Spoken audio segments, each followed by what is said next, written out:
ابو داود میں حضرت انس رضی اللہ عنہ کی روایت ہے، وہ فرماتے ہیں قادم رسول اللہ صلی اللہ علیہ وسلم المدینۃ وَلَهُمْ يَوْمَانِ يَلْعَبُونَ فِيهِمَا۔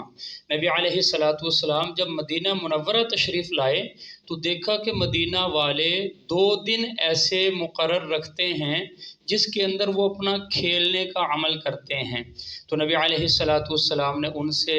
سوال کیا ما هذان اليومان، یہ 2 دن کیا ہیں؟ قالوا كنا نلعب فيهما في الجاہلیہ، اللہ کے رسول یہ 2 دن وہ ہیں جس میں ہم زمانے جاہلیت میں کھیل کود کیا کرتے تھے۔ تو نبی اکرم صلی اللہ علیہ وسلم نے ارشاد فرمایا ان اللہ قد ابدلکم بہما خیرا منہما یوم الاضحی و یوم الفطر، اللہ تعالیٰ نے یہ جو 2 کھیل کود کے تمہارے دن تھے ان کے بدلے میں اللہ نے تمہیں اس سے بہتر 2 دن عطا فرمائے ہیں، وہ ایک یوم الفطر ہے، دوسرا یوم الاضحی ہے۔ تو یہ جو عید کے دن ہیں یہ اللہ تعالیٰ کی طرف سے انعام کے طور پر یہ امت کو ملے ہیں۔ تو اس کی تیاری نبی اکرم صلی اللہ علیہ وسلم کیسے فرمایا کرتے تھے؟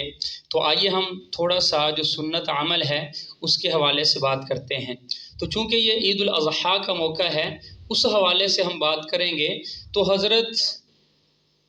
عبداللہ ابن بریدہ رضی اللہ عنہ وہ اپنے والد حضرت بریدہ ابن خصیب رضی اللہ عنہ سے روایت کرتے ہیں،